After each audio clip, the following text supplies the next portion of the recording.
conversation. So I'm with an organization as of a couple months ago called Convoy of Hope. It's an organization that I have some longstanding family history with. We got started about 40 years ago, getting it started when it was just a bunch of kids and a pickup truck taking food to people in need. And that's kind of where it came from, out in the East Bay. Now it's the 27th largest nonprofit in the United States. We feed 670,000 kids every day. We work with about 400,000 nonprofits across the world.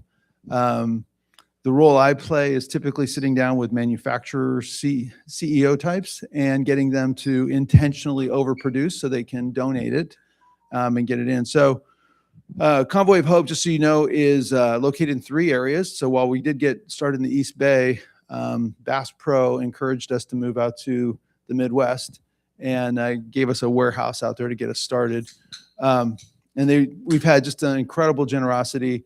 More recently, 2 years ago, we moved back to California, opened up a food distribution center in Sacramento.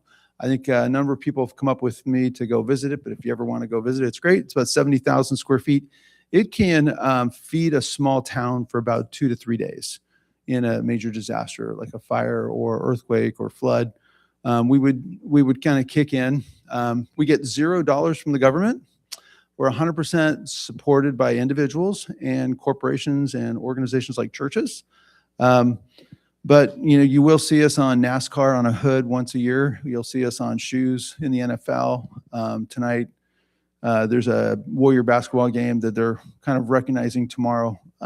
Some of the players are doing a distribution with some of the food out there. So it's kind of, we do get involved in some of the activities, and it's been a lot of fun. But today, what I wanted to focus on was, 35 years later, what have we learned about disaster response? And Convoy of Hope grew up responding to disasters. It was kind of what people knew us for, and people still know us on the East Coast for hurricanes and tornadoes. We're a first responder. We get in there pretty quick. But, I've been kind of like picking the brain about what have we learned over the last 35 years, some really interesting things. And I hope to share those with you today. We do have some other folks that are here that have some personal experience in disasters as well.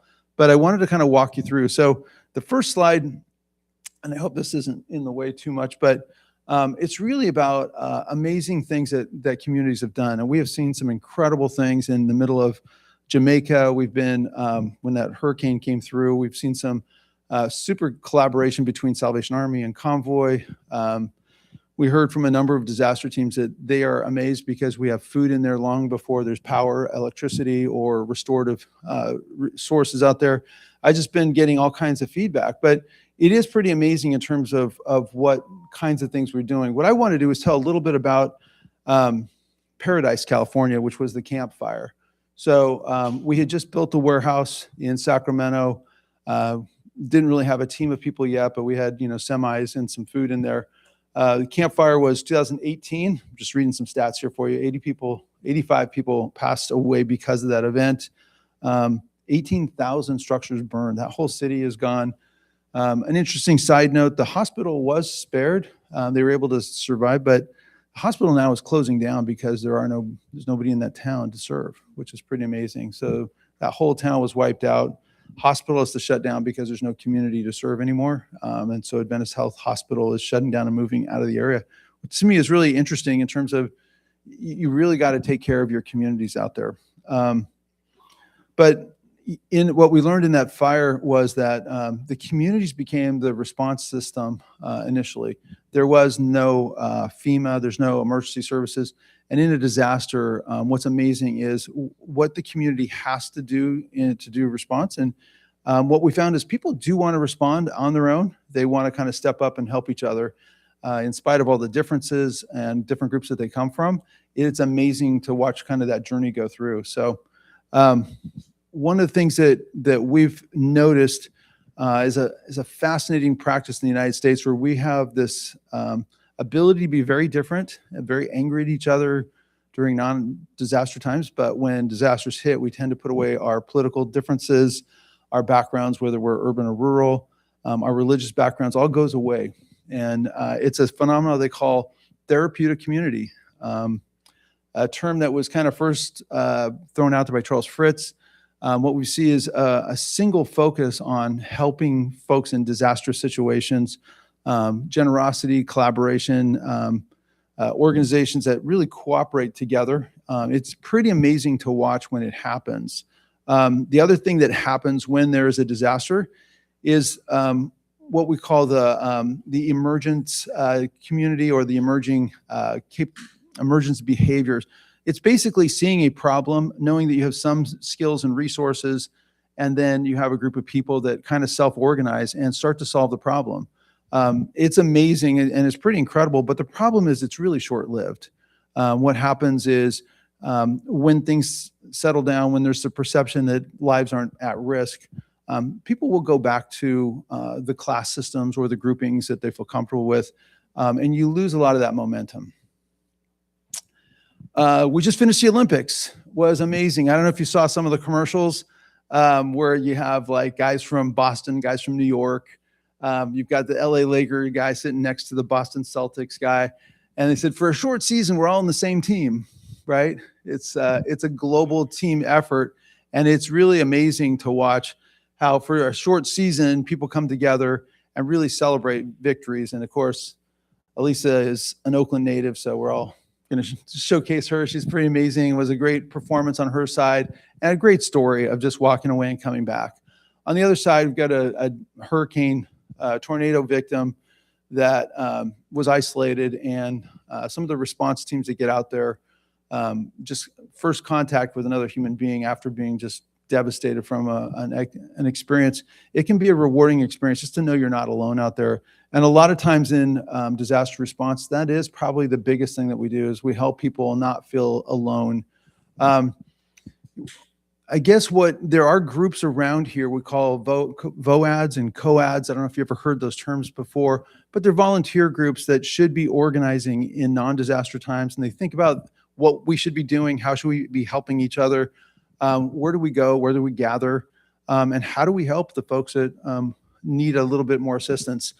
The challenge is in a non-disaster environment, those organizations oftentimes are jockeying for political power, for finances, for leadership, and they tend not to actually help prep people for them. They tend to be very focused on where are they in the pecking order of importance in certain communities. And it's really hard to work with groups when they're so internally focused instead of like thinking about what's out there. Convoy does have, in certain parts of the country, we have called our Beaver Crew. These are guys that take time off, and they've been trained on chainsaws, and they actually will remove tree and debris so that rescue folks can get through. We have a number of ways of really driving food out to places. We're not the last mile delivery. We always work with volunteers. The reason why Convoy can do all of this and get out there pretty quickly is because we're very efficient. We live off of 10% of whatever we collect. So the organization spends 90% of its funds and resources on getting items to people in need, whether it's here domestically or internationally. In disaster situations, all those people that donate to us, we contact them and ask them to volunteer. They're already giving to us and they believe in what we're doing. And we turn around and ask them, if we brought food, would you be a part of our team to help take this out to your neighbors? Our goal is to get neighbors talking to each other, to break some of those networks, to get them connected with folks, to make them feel powerful, like they have more than enough resources to share, and to get it into those hands as quickly as possible. Part of getting it into your hands, it really depends on, like, before a disaster hits. I've been working with the state of California, and there's been a lot of changes in the FEMA conversations. I don't know if you guys know this, but the federal funding for disaster response is far different than it was a year and a half, 2 years ago. And the state has said there is no way that we can respond to a disaster the same way that a federally resourced organization is. So they're struggling a little bit, and they just said, man, it would be great if the faith community and the local communities could step up and help us in an organizational effort to self-organize and to really kind of fill the gap for their particular community challenges and needs. What they told us is in California, communities need to expect that it's going to be 96 hours before the California will have response resources out there, which is pretty frightening to think that, that's like 4 days of you're on your own. Good luck. And we got your back, but you got to survive for 4 days, right? And so there needs to be a way that each local community can respond to that new challenge. And so we're trying to work with folks like Salvation Army, Red Cross. There's some really great, what they call frontline organizations, Southern Baptist. I know we have a couple of people here that have volunteered with Red Cross. Is that right, in the past? Anybody else ever get involved in a disaster response situation? Yeah, which community? Here in San Francisco during the 1989. The earthquake. Yeah, that was during the World Series. It's awesome. We had family members who were at the stadium. It took about 4 days to get home. It was great. Long way around the bay. But at the end of the day, I think what we're looking for is different levels, different ways to interact. And I know there's been some discussions at the city and county level, finding a large group or a church that could house 100 or so people with cots and some food. But what we've learned in Humboldt and we've learned in Ukraine is every local gathering place could be an easy response community. So in a neighborhood, if it's a local church, just opening up the doors and having hot chocolate, coffee, a place to gather where people can connect and get information, that's absolutely critical because a lot of people are going through some trauma and they don't really need any kind of medical attention. What they need is a network of friends to kind of support them. I skipped on the individual family unit effort. There's a big push and everybody knows, you guys know what a go bag is? Okay, well, all of us are supposed to have a go bag. I don't have a go bag.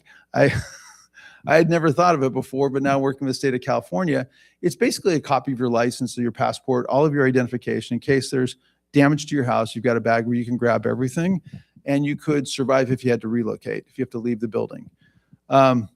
If you can stay in your building, they're also suggesting a stay box, which are heavier items, gallons of water that you could put in the garage or put it out on a deck somewhere or into a storage unit. Someplace where you have at least 3 to 4 days of food for yourself and maybe some neighbors. So it's pretty interesting conversations. They're not hard, but it's just that most people don't take the time to go figure out what a go bag is. If you have kids, what's really interesting is they ask the parents to talk about, hey, if you're at school, what's the route you're going to walk home? Like agree to, like, how are you going to get home? What is that route? Who are the family members that, you should check in on to make sure that you've got a place to go if no one's here? All of these suggestions are great suggestions, but there really needs to be kind of a project level engagement with churches and with schools and the library community groups.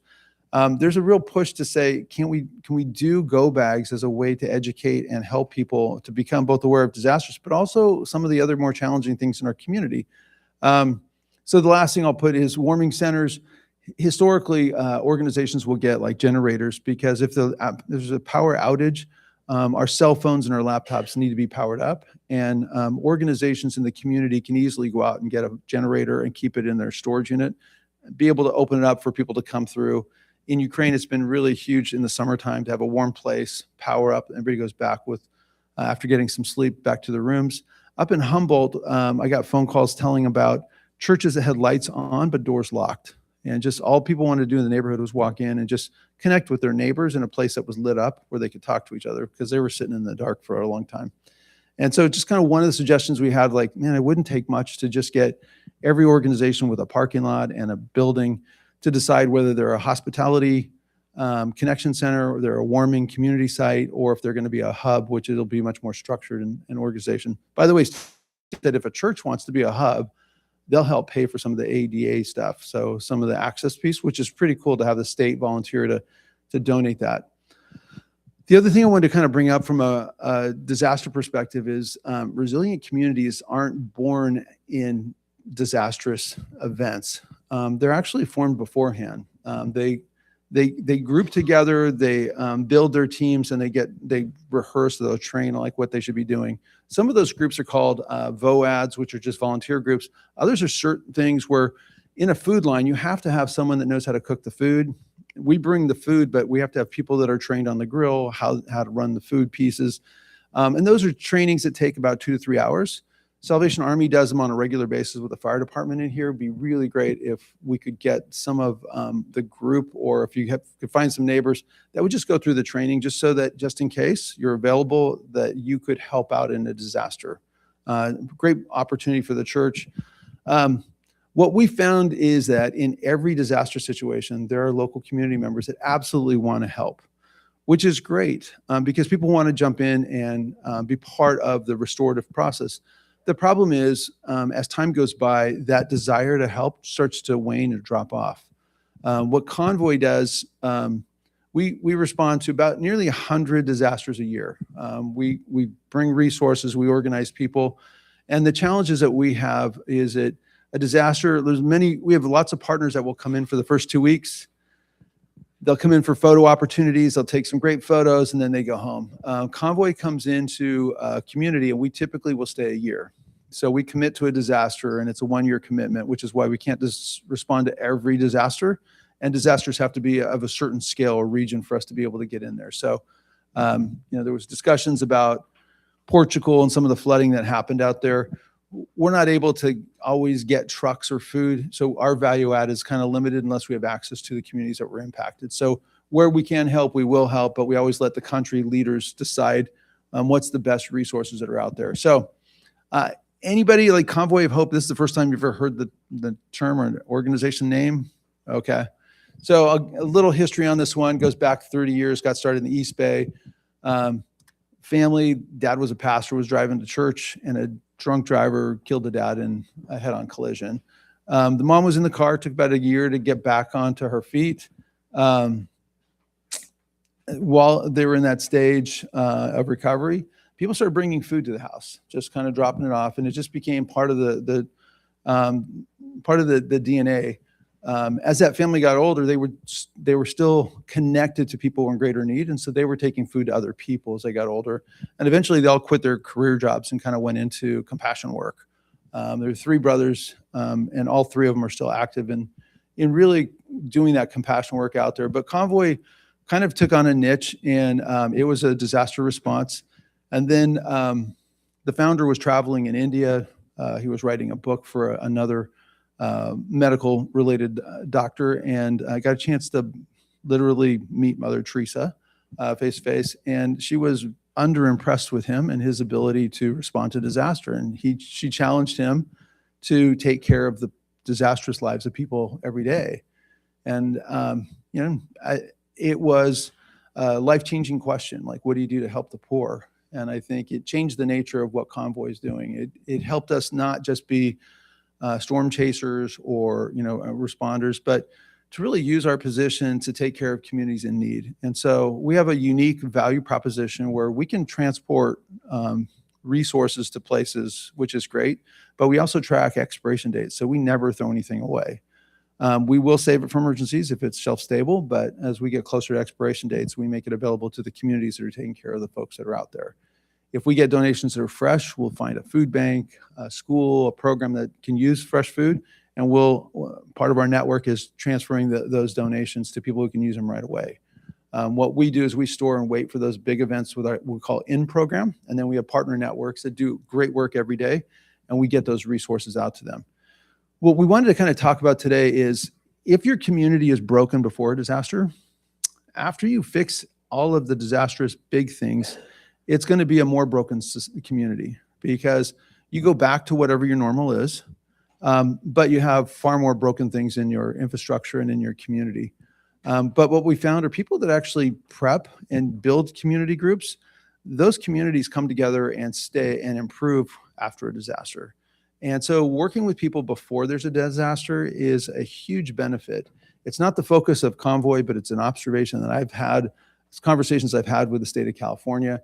If we can find a way to inspire communities to work together and cross lines and build bridges before there's a disaster, our hope is that after a disaster that will continue, and that the concerns of the disastrous issues of poverty will also be addressed as well. So the reality is, when there's a perceived need, people want to help. The question is, what do we do with that as we get closer to a disaster, or we get close to people who are in pain every day, that it isn't a disaster in my life, so it's not quite as motivating. So that being said, what I want to do is kind of open up the floor just for you to ask questions. I'd love to answer any questions you guys have about disasters, the way Convoy approaches it, the way that communities can kind of self-organize and kind of reshape it itself. So thank you for letting me tell my story. We're going to continue working with the State of California Office of Emergency Services. The hope is we'll have projects that are appropriate for kids, appropriate for parents, appropriate for individuals who are elderly or are disabled in some way, making sure we have that. And just so you know, there is paperwork or a plan over here for those who are unhoused. We actually have a disaster plan. It's policy driven, so it's not specific to San Francisco. Everything needs to be localized for every community that's out there. So just wanted to kind of share that story. A lot of people see me around here, but over the last 2 months, been just getting an education, getting back involved with this organization. And it's been amazing in terms of what I've learned. So questions? Anybody? Observations? Questions?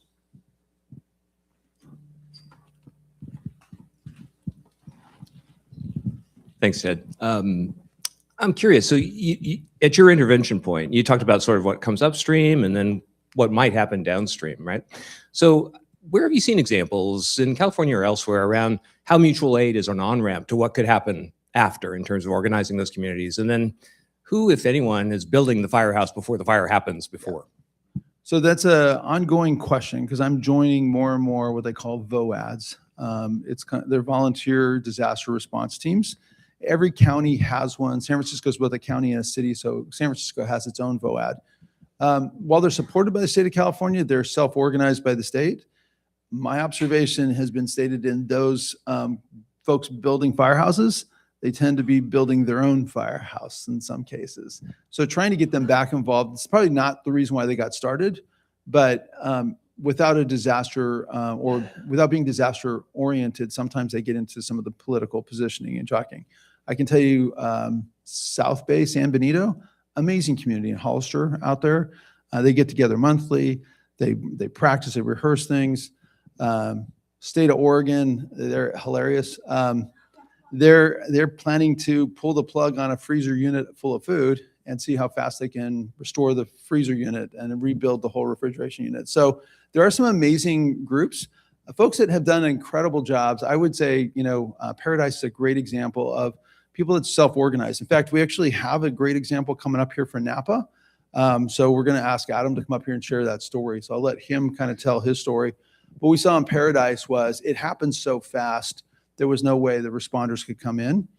And then afterwards, just the networking of people, the few people that had homes are really close, network of individuals that are really helping each other. So we're not done in Paradise. We're still delivering in there years later.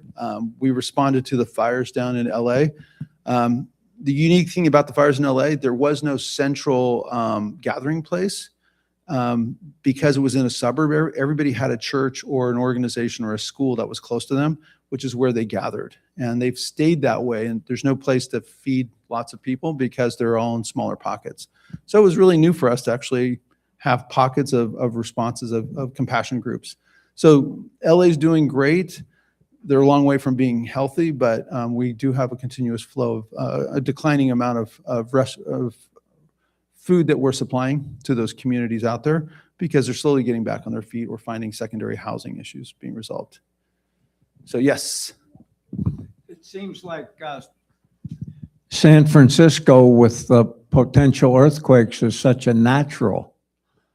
Are we doing anything in San Francisco or is this beyond the? No. So there is a VOAD in San Francisco. They met this week. So I was able to join them on Monday, virtual Zoom efforts. Salvation Army is the lead. So I don't know if you know Dennis, who is the disaster response for Salvation Army. He is the guy that's trying to organize it and look for volunteers. So if you're interested in San Francisco, I'll get you his name, but you can ask for Dennis from the Salvation Army. But his full-time gig is just going around making sure that communities that want to get started, he helps them get organized. Okay. So, yep. Nope, does not need to be faith-based. So Convoy has a strong support from faith-based communities because that's where we came out of. But we also do Convoy Foundations is unrelated to, so if people want to buy food or get resources, you can contribute to Convoy for assets and food delivery stuff. We just happen to have, a large number of faith-based groups that's out there, but we also have a large number of people who are religious, but not, well, there are a lot of people who aren't religious at all that contribute and participate. Yep. Yep. And we typically have like a whole caravan of RV folks who are retired. So whenever there's a disaster, there'll be a couple hundred people, and we feed that group of volunteer rescuers down in Texas during the floods when those kids were missing. We supplied all the food for the folks that stayed there for weeks on end, trying to bring closure to a lot of that stuff out there. Had nothing to do with religion. It just happens that a lot of the folks that hear about us in their faith communities because they support us. All right. Yes. Real interesting work, Paul. I heard that you make a major commitment for up to a year. So I guess part of my question is Convoy of Hope filling an unfulfilled niche that Red Cross doesn't, for example? It would be helpful for me anyway, and interesting to know where you guys fit in, especially being able to make a year-long commitment. Right. So, like my job is to make sure that the shelves in our stores always have food, right? So I'm always letting people know that we need help. Like right now, there's a shortage of snacks because of the ice storms. A lot of kids were locked into the home. We drained all 3 warehouses across the United States of snacks. So we're out soliciting unhealthy snack food because parents want to have that for the kids. They just got stuck and locked into the house, and they've got plenty of other food which we have great, but we were just surprised at how much comfort food the parents are looking for just to keep the kids entertained out there. So it was kind of like, okay, well, we don't really chase that down, but we will now. So we're chasing to restock that out there. In terms of our commitment, again, it's a declining revenue piece. So the one thing I wanted to say is when there is an emergency, all of our voluntary sharing of food in the U.S. comes to a halt to take care of an emergency. We'd never halt our food to the kids. So we have 760,000 kids. There's a logistics flow of getting food to those locations that will never be disrupted. So we're committed to our logistics flow for folks that depend on us. And for us to expand that, we have to kind of get the funding in that before we take on another country. So we're in 14 countries across Africa. Here, the disasters have to be a certain level. And we say yes to it because we know we can get trucks there. We know we have the resources to get there. And we have folks in the community that are organized. And so we'll commit to those groups as long as they're delivering the resources. We know that the food won't be resold on eBay or show up somewhere else, which is our biggest concern. So that's why we use the volunteers. And we get people to sign documents saying that if we bring it, you will share this unconditionally with your neighbors. You can't sell it. You can't selectively pick in who gets it, who doesn't get it. So it is a big commitment for us. I also wanted to kind of point out in the back, there's a challenge too, because people donate things to Convoy. We have no idea what we're getting sometimes. We get, and when we give things to folks, they have no idea what they're getting from us, right? Because it's not like Amazon where I ordered a brand of something and it shows up. We get whatever we have, we class it, and then we identify the need and we ship it out there. And so typically having the technology that will both show us what we're getting and also what people are receiving and how fast they're burning through it, so we know how to resupply them. Folks like Eric back there, he's got a solution, GPS, that is kind of a low-cost, quick, highly adaptive solution for smaller warehouses that allow them to talk to each other. When they get too much of one thing, they can trade. In an emergency, every parking lot can be a warehouse using the software, so everybody knows where everything is. One of the challenges in a big disaster is we're shipping truckloads of water. We know we brought it to the site. They can't find it. It's somewhere with the other pallets of dropped off food, but they don't remember where it got moved to once it got off the truck. So helping them find their resources and helping people in emergencies be able to scale up and track things has been kind of a little pet project for us. to make sure that we're efficient all the way to the last mile delivery. And it's not anything with Convoy, it's just people get overwhelmed and they've never done this before, so they move things around and they don't talk and they kind of loses things. So yeah, it's a big commitment for us, but it's something that there are people that said, hey, if you guys step up in every disaster, they give out of their generosity a small bit. And when there's a big disaster, people step up and get more food for us. So we get huge responses from manufacturers, and then we're able to get things out to people as quickly as possible. So Why don't we invite up Yeah, Adam? Adam, come up. give me 1 second and I will switch over Adam. Well, while he's switching over, Adam, my good friend, introduce yourself and tell us about what you're doing. Hey, good afternoon, everyone. My name is Adam Peacocke. Ted and the team, thank you for featuring this conversation. This is such an important conversation. We actually need to talk a lot more about it, and I'm incredibly grateful for Convoy of Hope and what Paul has shared. Obviously, just really good information, but having lived experience and then listening to what is said, there are layers upon layers of the dynamics of what we've heard today. You see here this logo for Sonoma County FBO. FBO stands for Faith-Based Organization. And this is a disaster-specific collaboration of faith-based organizations based in Sonoma County to respond to disaster. And it's been created out of the reality of what we experienced with what were at the time the most destructive wildfires in California history in 2017, if some of you remember that. We had fires again in 2019, fires again in 2020 during COVID. And so we've learned a lot with that. And Convoy of Hope, especially in 2017, was an incredible partner in our framework. So I think in light, I'm not going to present stuff all over again, but in light of the questions that have been asked, I want to just bring some examples that underscore what you've already heard from Paul. So let's just keep this slide for a second. Similar to what Paul said, this is what we think of when we see disaster, right? This is from 2017. You saw one from Paradise that looked very similar, right? And this could be flood, this could be earthquake, but what we see here, I want to tell you what you're looking at here is from a academic description of disaster. What you're looking at here is the impact of a hazard event. A flood is a hazard event. A fire is a hazard event. An earthquake is a hazard event. A tsunami is a hazard event. That's different than a disaster. The disaster, right? So we had a footprint from the Tubbs fire, right? Where you could see where the burn zone was. A hazard event will have its own footprint, but the disaster is actually the footprint of how the community interacts with the hazard event. This is what Paul was talking about. Because, for example, there's a ton of data that tells us that the homeless are more impacted by disaster than those who are housed. That those on the margins in poverty are more impacted by those who are housed. That those are who are culturally on the margins. I mean, disaster after disaster gives us this information. And so what we see is where a community is broken, the hazard event is like a giant pull on the social fabric of a community. Where it's already weak, the terror is going to be greater.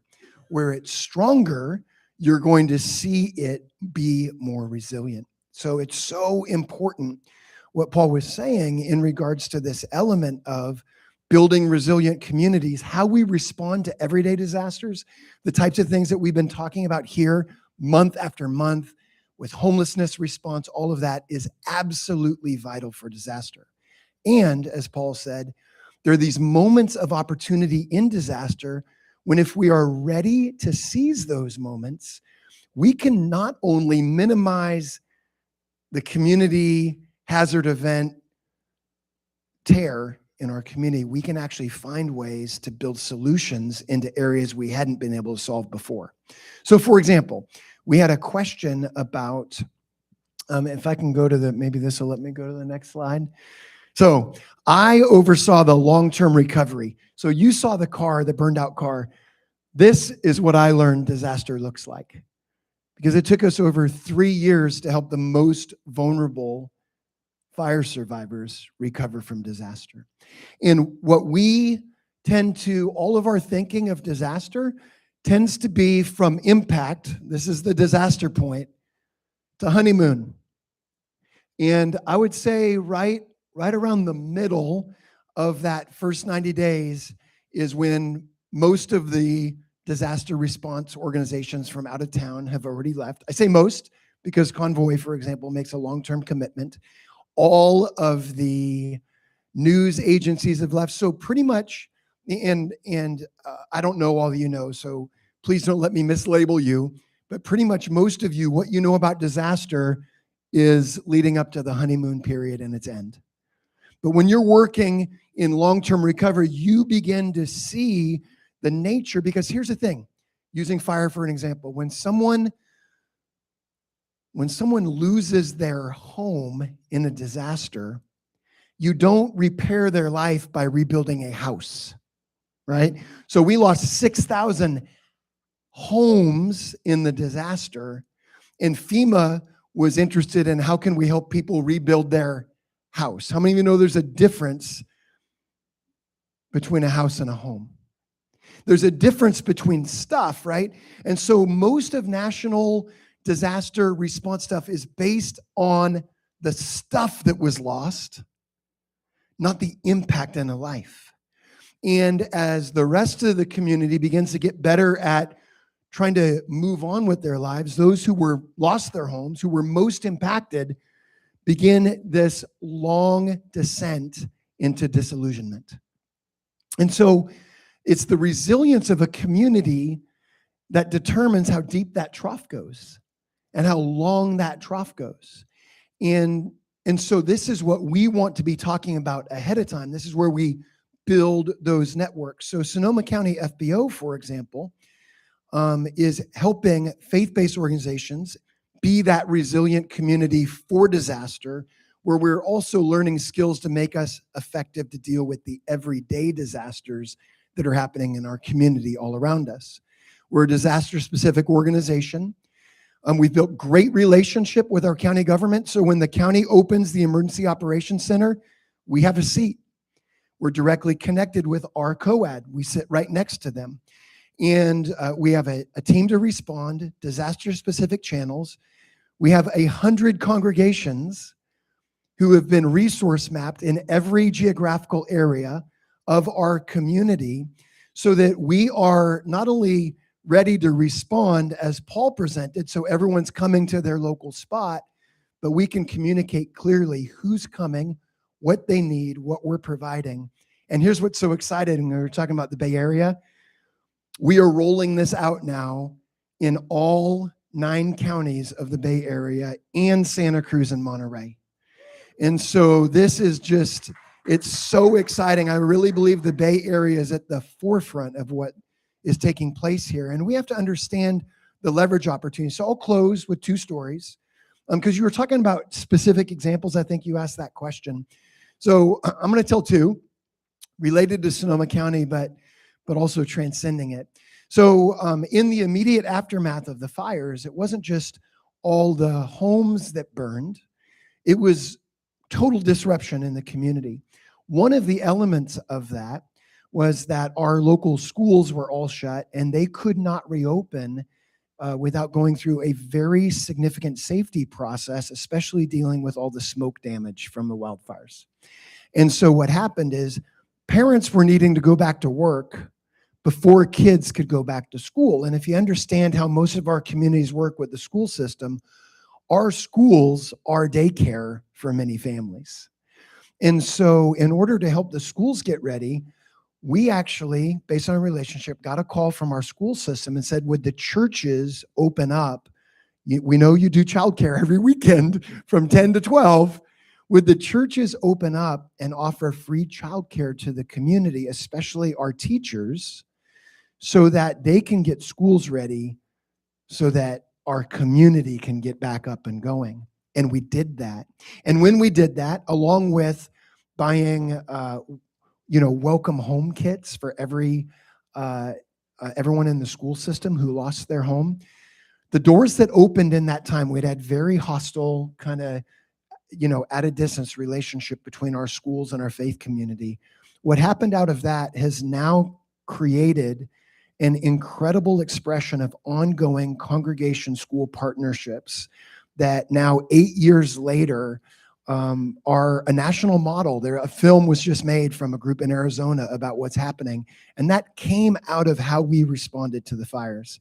Another very current example of this is that we recognized that right here in the middle of the slide of disillusionment, our homeowners were losing hope for numbers of reasons. I won't get into all of it. And so we leveraged the fact you need to understand that philanthropy is a major conversation with disaster response, because most groups that receive the money will not hold it for longer than 18 months. Many of them want it all spent within 6 months, some it's a year. There's a very small amount that will do more than 18 months. How many of you know it's impossible for a community to rebuild 5,000 homes in 18 months? And so it's called evaporated compassion. It's money that has to be spent, and it's being used in unstrategic ways. But we recognize an opportunity 9 months in to host an event that would meet this need of our most vulnerable homeowners. So what we found is that they were holding out hope they'd find a way to be able to rebuild on their property. And they just loved to come and watch the sunset, knock down the weeds, to be present on their property. But the emptiness of it, the burn scar of it, was just this. They just felt alone. They felt barren. They felt left by the community. And so out of interaction with them, we said, hey, we're going to do a giant shed build. We're going to identify 100 of our most vulnerable disaster survivors. We gathered 126 churches and community-based organizations, over 1,000 volunteers, help from the Bay Area, churches all over the Bay Area. And we built 100 sheds in the day, and we delivered them to the property so they could put their garden tools in there. They could put their chairs for watching the sunset, and they could know now when they drove onto their property, they weren't seeing a burned out field. They saw the hope of a structure to come. Friends, I still, 8 years later, get stopped on the street and told how absolutely essential that day was for these fire survivors. They got a chance to come and meet the people building their shed. There was a story of this one hairdresser who lost her home. She found that one of her clients was help building her shed, and the waterworks, and it was just an amazing story. So in Oregon, when they went through fires in 2020, they reached out to us and said, what did you learn? We shared a ton of information out of those lessons, but we talked about the shed build. They said, okay, we're going to take our own version of this. And so instead of doing an event, they did an ongoing campaign. They ended up getting local construction companies connected, not just the churches. Then the schools got connected, and high school students started building sheds, 8x8 sheds, for fire survivors. They called it Sheds of Hope. As they began to move through helping all the fire survivors, there was so much momentum, and someone had this idea, hey, we're about to launch a new village for dealing with homelessness in Lane County. It's got 36 different things, and someone began to connect the dots. Let's make Sheds of Hope into Cottages of Hope. And we took our shed building fire response program and made it part of a homeless response program. That program has been going so well, the federal government has highlighted it as one of the national examples. They just got a $2.5 million grant, and they're rolling the Cottages of Hope program statewide in Oregon as a solution to homelessness. And so we see this example of how an appropriate response in the midst of disaster has translated into addressing the everyday needs of a community's biggest problems. Wow. Well, you keep that. going to ask you to give an example of how the community has become better after the fire than before, because you've done such an amazing job. I think you answered that already, though. Brilliant. That's wonderful.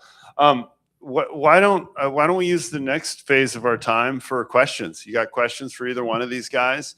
And I guess I'll ask you a question right now. How can the 20 people here as community leaders get ready, to serve their community? What's a call to action for this group in here? I'll just, Yeah. I'll go first. Listen to what Paul said. That's a good start. No, honestly, you need to go bag. You need to stay at home thing. Here's the thing, is that most people in this heroic response, right? Most people want to help, right? You're probably going to want to help and find a way, but you're not going to be able to help if you're not prepared. You understand what I'm saying? So make sure you're prepared. That the more prepared you are, the more likely you're going to be to help others. And then begin to connect in ways that make you part of the resilient community. Connection in with a congregation, connection in with a local nonprofit, connection in with Compassion of Hope. Here's the thing, what Compassion of Hope is doing already on a regular basis with food support, the places where people are coming every day to receive food are the places they're going to go for help during disaster. And so you can build those relationships. You can be part of that conversation. And I would say, let's say you're part of a congregation or a business that wants to help. Raise the questions about how are we ready for disaster? Do we have a continuity of operations plan? Do we know how we might want to help or support? You don't have to do it all yourself. Don't reinvent the wheel. How can we support an organization that's already prepared and be part of their volunteer force, be part of their engagement? Last thing, and it was a key element that Paul brought forward, a resilient community is relationally connected. Make relationship in your neighborhood. Make relationship with your coworkers. You know what's so sad? Most of the deaths from the wildfire in 2017, it wasn't people that had to die. It was people who were isolated and died because of their isolation. They didn't get a phone call. The neighbors drove away. We had seniors who died because they didn't have power in their house, so they couldn't open their garage door. So they couldn't get out. But they could have if a neighbor, they just didn't know there was just all these elements there. So the social fabric of meeting the everyday needs, the knowing your neighbor, guys, in disaster, it's so essential. What we found was in a disaster, getting to those locations and doing what they call a 2x2x2 is just getting two people to walk around 2 blocks every 2 hours, because it's the elderly that'll be a little slow getting out there. They need help. Even if the disaster's over, they're still isolated and they're still going through the trauma of what just happened out there. Knowing who your elderly folks are, who your disabled folks are, knowing they might need a little bit of help or just a way to get connected. They're not going to be able to go down and get food. They're going to need it to be collected. Some of the folks in Ukraine, they'll gather at coffee shops and they'll break up a list of all the senior citizens. And then on their way home, they'll drop off food back to their house. But they get together every day, every morning to say, are we taking care of the elderly in our little village or our community out there? It's just a great way to, you never know when disaster is going to hit. And when it does hit, they're the last people that are going to get help, because we just don't know they're there. Getting to know and make sure that no one is alone, or that when you see people who tend to be alone, check in on them. I think it's a huge issue. The other thing is fire departments are more than willing to share incredible insights. Pull them together with your faith communities to say, hey, look, we generally have a plan, but what can you tell us about our community? Like, what are some of the things we could do? What are some of the training pieces? I think they're the people with the greatest tribal knowledge. They're just oftentimes off to the side and not pulled into it to kind of share and talk or speak into some of the faith community planning or some of the businesses to say, what can we do to help that's out there? So yeah, people do want to help, and there's lots of resources, but oftentimes they just don't know what to do or how to help. Wonderful. Any questions? So I loved your drop off here. And I'd say, do you feel like you're back and better than you were before? Are all 6,000 homes built today? Yeah, so Los Angeles Times actually just did an article on the recovery that we did, and I was pretty excited about what they were saying. They were comparing it with Paradise and the fires in Los Angeles, and obviously every community is different. The hazard events can be similar, but the disasters are different, right? Because of the communities. So we've actually had, I think, about 80% of the homes rebuilt. But here's the thing that's interesting, is that our most resourced community from a financial standpoint, the Fountain Grove area that built, I think it's actually recovered worse than our middle class neighborhood that was destroyed, because the middle class neighborhood had more people whose insurance couldn't help them out, more people on the edges, and they were able to organize they called it Coffee Strong, but it was a disaster recovery community within the people of Coffee Park. And it was the relationships that were formed. It was the way they came together through the time on a regular basis, and then the new traditions that they built. They've got, honestly, the most unbelievable neighborhood Christmas parade. I couldn't even imagine what they're doing. It's become an incredible community event for the whole city. And so they were able to rebuild, they were able to replace homes, whereas Fountain Grove has just replaced houses. And so, yeah, we're doing well, but portions of the community are doing better than others. And this can really linger. I remember in high school going to Managua, Nicaragua, and seeing 20 years after the 1972 earthquake, so much of the city still in ruins and untouched. And so, we know that in the physical infrastructure, but in the community infrastructure, it really is these groups. It's people like us engaging and understanding that the issue is not replacing stuff.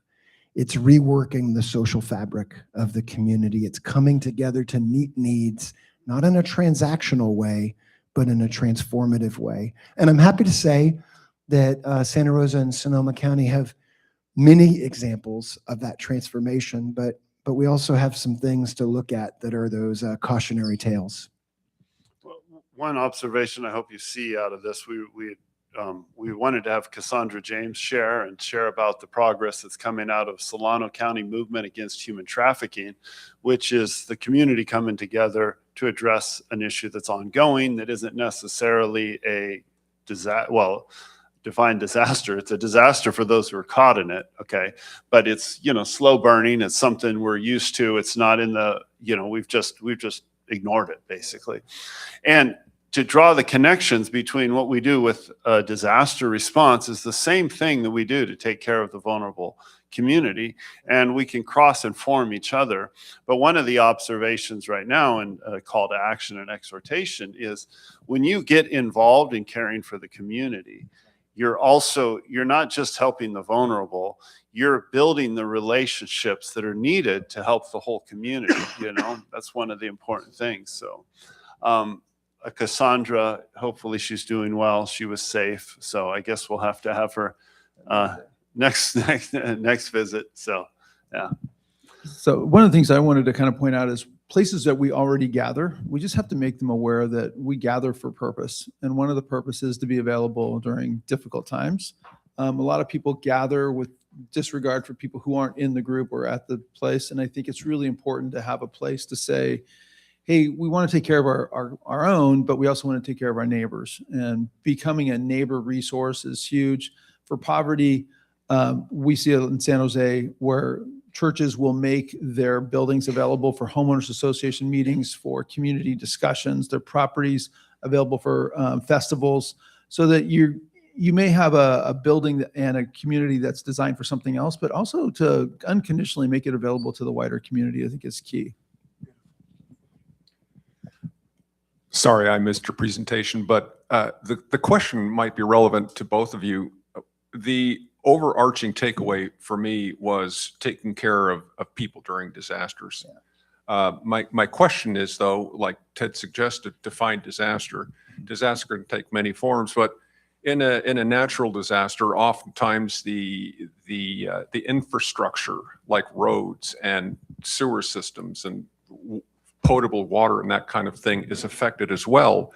And I'm wondering if there is an opportunity to connect that piece to what you guys do as well.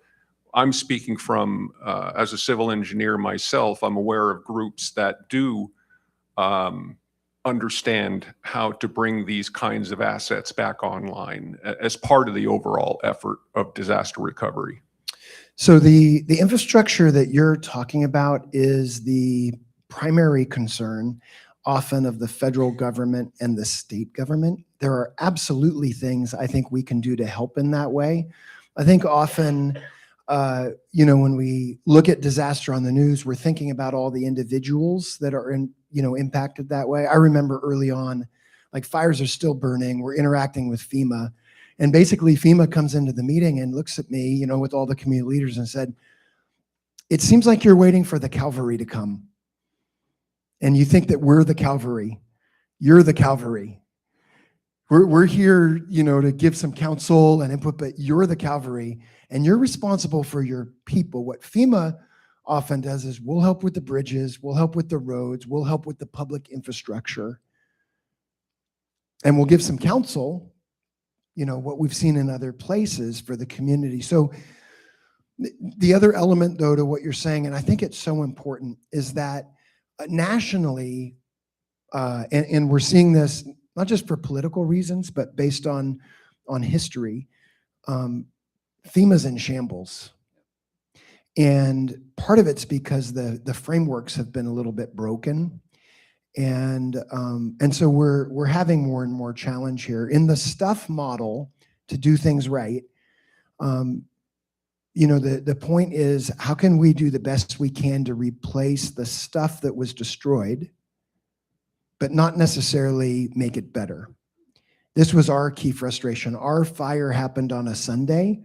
So when we were talking about rebuilding, we're like, how can we rebuild in a way that addresses the Saturday problems? The problems that we had on Saturday, can we rebuild in a way that addresses those? And kind of the government answer was no. If someone was homeless and their car burnt in the fire, we could buy them a replacement car, but we can't buy them into an apartment. So broken, right? So broken. So there's a lot of policy issues that are also being wrestled with right now.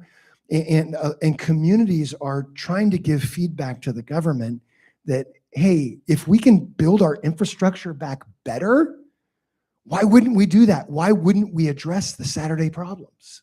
And so it's a very powerful question.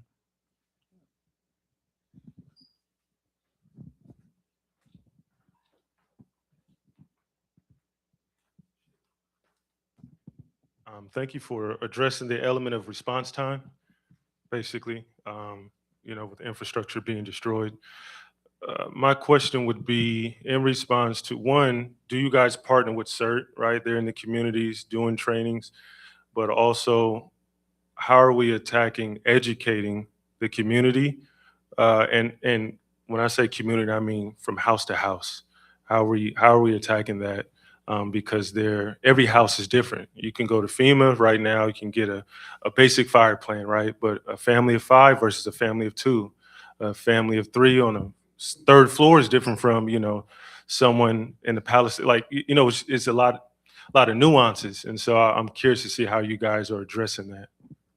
Yeah, I brought it up with Office of Emergency Services because when you look at their suggestions for go bags and the resources, there's a lot of good ideas in there, but they're not specific. They're not, what if I'm in an apartment on a 14th floor versus where do I go if I've got a big house and I'm 4 miles away from the town itself. So you need to localize and kind of customize those. They have what they call policy-driven best practices, but many times the tribal knowledge of what is best is going to be with your fire department. They're going to be responding to everyday fires or other challenges. They oftentimes have a completely different opinion than the policy practices, because in our community or our village, it doesn't make sense, right? They have some very specifics. I also think that the faith communities gather on a regular basis, and oftentimes they can be ways to connect with the neighbors out there in terms of what are we doing with the kids, what are we doing for the elderly itself. There's not a whole lot of gathering groups that are willing to be unconditional to their neighbors. So it's not like we're trying to just say it's only faith only, but if we can find groups that gather on a weekly basis and spread the message through organic, it's just a natural way for us to kind of rebuild those relationships out there. Are you living in San Francisco by any chance? Okay, so I'd love to connect you with someone to talk with about it. It's such a huge issue. We brought it up, and there are around the Bay Area some initiatives popping up that are really helping that way. You guys, you know the disaster that kills more people every year than hurricanes, tornadoes, fires, earthquakes? Heat. Heat emergencies are the #1 cause of death to disaster in the United States. And in many cases, the people who die, it's because they're isolated. It's because there's no one to check on them and to look after them. So there's a leader here in the San Francisco Bay Area whose mother died during a heat emergency. And he's worked for years all around the Bay Area to create these neighbor fests to do disaster preparedness at a block by block framework. And I'd love to connect you with them. So it is happening. I'm encouraged. I wouldn't say it's common practice across the Bay Area, but it's getting more common. And it is very grassroots. Unfortunately, I think county governments are not as supportive of it as they could be, but we're moving in that direction. I think it comes down. Yep. In that vein, it was a powerful question earlier, and I want to talk about power in a different way. To get some of these changes to happen, what's it going to take to build the collective power in community to be able to force, frankly, these changes to happen, to do the right thing in rebuilding to what Saturday could have been? What's it going to take to build that collective power? Well, I think it's a minimalist perspective where for insurance, what you're insured for, I want to get it back to you. But for state responses, if there's a chance to improve it because we were flawed before the event and a chance to fix the flaw, I think it has to be a welcomed part of the conversation. Is there a better way to rebuild? And is there a better way to reinvest in our communities itself? And I think if you can get the city involved, the cities tend to be more interested in seeing their cities become better. The counties and the state are interested in not seeing those numbers run up. And it's a tension between what's the best thing for our community and what's the most cost efficient. Yeah, fantastic answer. Ask questions, like ask your place of work or your different clubs or whatever. Do we have a continuity of operations plan for disaster? And more resources are being developed to make that easier. Because those questions, they will create some momentum.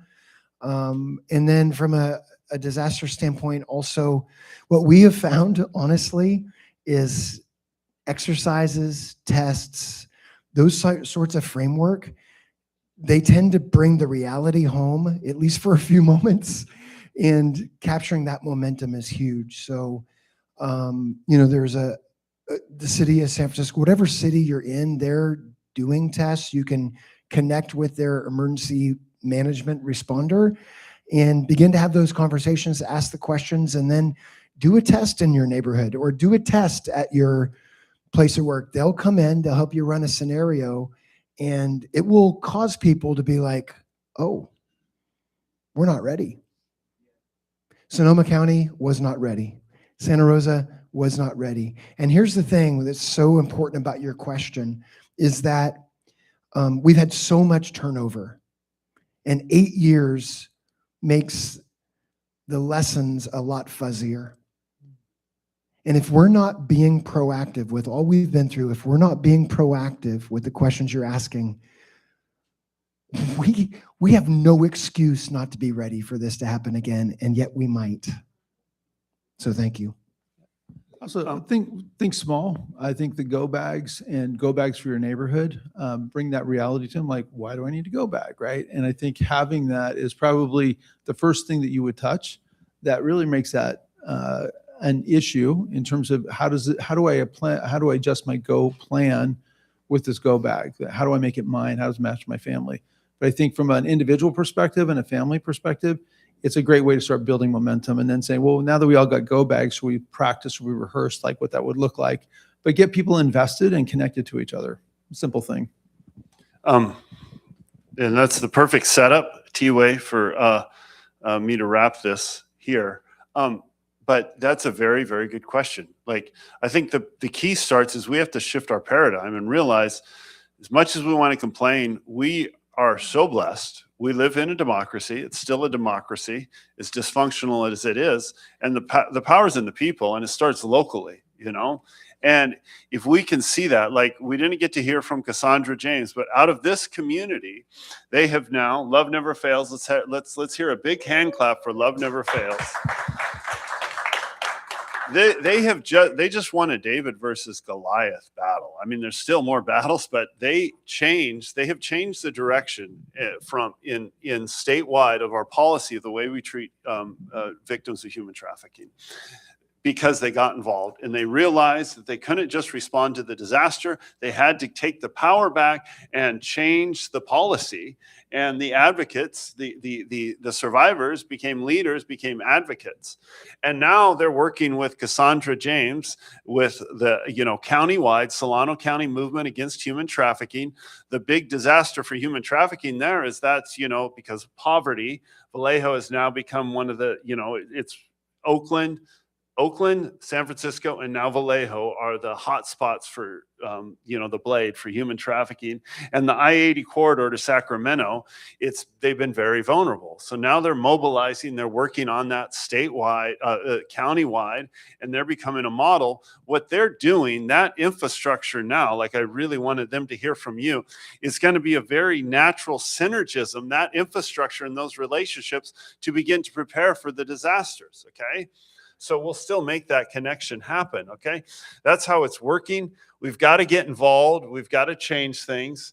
And back to this is a perfect time for me to promote the upcoming gala for Love Never Fails on April 11th. So April 11th, can you guys stand up? April 11th, we're having our amazing gala. It's going to be at the Black Hawk Museum. You get to dress up. What's the tickets?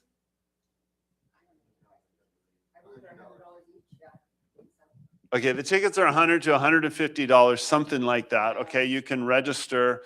It's a gorgeous gala, and it's a fundraiser that supports their event. They really need it. Come. It's also dual purpose. Again, like the highlight for me and my wife, and we have a table there, and we're inviting all of our friends, is hearing the survivor stories, because they are overcomers. They are leaders. It is amazing.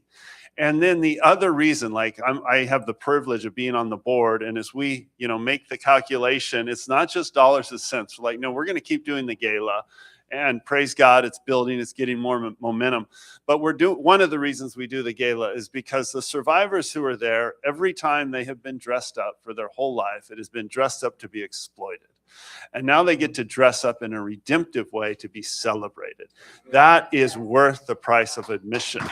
So I'd love for us all to have a table and for you all to come. That's April 11th.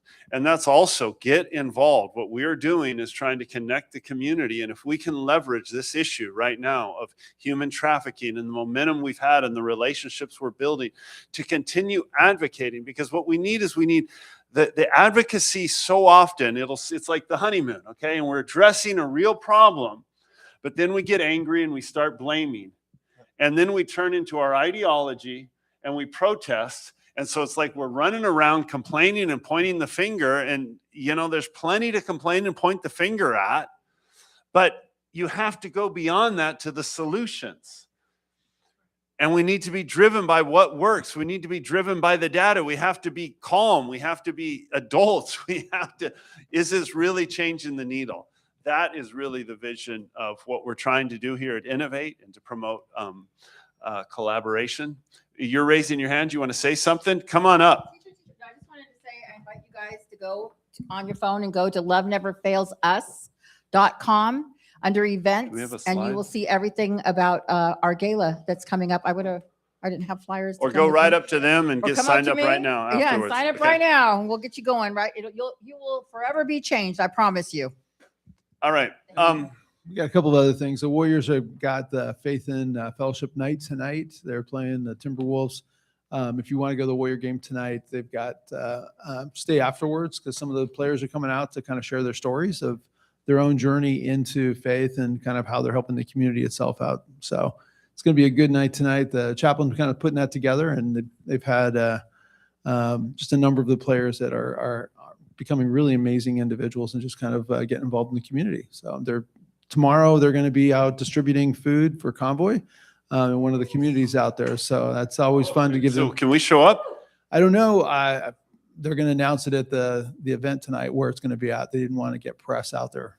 You can So- talk to Paul and you can get tickets to the game tonight. Yeah, so you can pick up tickets anywhere, but yeah, there's tickets. I got a QR code over there if you're interested in getting tickets. I think they're $75 up high. Again, and dual more purpose, expensive. man. Show up there. But even if you get open tickets, stick around afterwards. It's just they just use the north end of the stadium. They set it up, and if you wait 30 minutes, their players are going to come out and kind of share their stories. The more we show up, the more the Warriors are impressed by the community. The more the chaplain, who is our good buddy, the more his esteem looks, the more we can bring them into what we're doing. We mobilize the community, and if they're having an outreach and we show up with them, okay, now we make their outreach great. Now we have those relationships to leverage those. Okay, so one last it's like get thing. involved. Say Yeah. yes. So May 16th is the U.S. Congress celebration of our volunteer spirit of North America. So it's called Good Neighbor Day, May 16th. They're inviting all faith-based, all community-based, everybody that does anything to help a neighbor to do something on the day, register it. They're trying to get some cameras, so I can get some shots and get some stories, but also let the cities know what are the nonprofits activities that are going on in each of the cities. So if you hear about it, it's called Good Neighbor Day, May 16th. The national day that we normally do that would be somewhere in September, but they're trying to do it before the 4th of July so they can highlight a few of the community groups around North America. It's not political. It's a Congress approved event. It's bipartisan, and it's just basically celebrating the fact that we are a community of volunteers and that we need to do more of it. Okay, let's have a big hand clap for our presenters, and then okay, one last thing. Anyway, how many of you got our email? How many of you did not get our email? If you're not on our email list, please get on our email list. We're making some. There's shifts are coming to this. Okay, so and if you want input, now's the time to get input. We're running this as a community event. We don't feel we own it. We feel all of you own it. Paul and I and Scott sponsored the food today. So a handout. Let's give a hand clap to Scott for helping us. It wasn't expensive. It was $214 I spent.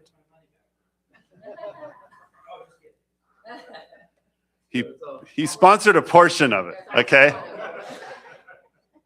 And come next month, if we want to continue meeting here, we also have to contribute to the space. They're giving us a deeply subsidized rate. They love having us here, but they're also a startup, and they booked this out for 4 hours. So when they give it to us, someone else can't book it, and they're willing to give it to us for a very cheap rate. But we're looking at all other options, and we want to go where the community wants us, where we can have the most impact. So it's very important you're on our email list, because we're going to send out an announcement. We might not be here next month. If we are here, it will be the third Friday. It will not be the second Friday. This room is not available on the second Friday. It'll be the third Friday. And so if you have input, if you want to sponsor this, let us know. Reach out if you have an idea of what community issue, what specific issue you want to address. Talk to us, and we might be in San Jose, we might be in the South Bay or something. So make sure you're on our email list, and we'll let you know. We'll try to get an email out with as much advance notice as we can give you. So this has been an amazing run. The crypto community that was funding us has moved to obviously to the East Coast and to Portugal, other parts. So they've become more distributed. So we're no longer getting funded and supported in the room here itself. Not that they don't love us, it's just they're not here anymore. And so the reserves that they put aside have been kind of eaten up, and they're, it's been an incredible run. We've been here for 3 years doing this, and some incredible interviews with the community itself. They're open to us staying here. It's just they've got to fund it because they've lost a lot of that local team kind of took their resources to another place. So they're great people and they're moving on, but it would be great. We can do this here. I know I'm doing this again Monday out in Concord with a different group out there. We could be doing this anywhere, but it'd be great to do it here. We've had folks here in the Presidio want us to stay and go to another building. We've had folks downtown. So we can choose a different day, a different time, and a different location, but we're open to whatever you guys would like to do as well. So please find us and just let us know, and watch your email because we will announce and we'll figure this out. If you want any input, as they say, speak now or forever hold your peace. Right. All right. We do this as volunteers, so we love doing it, but we just want to get your feedback as well. Okay. That's it. Thank you very much.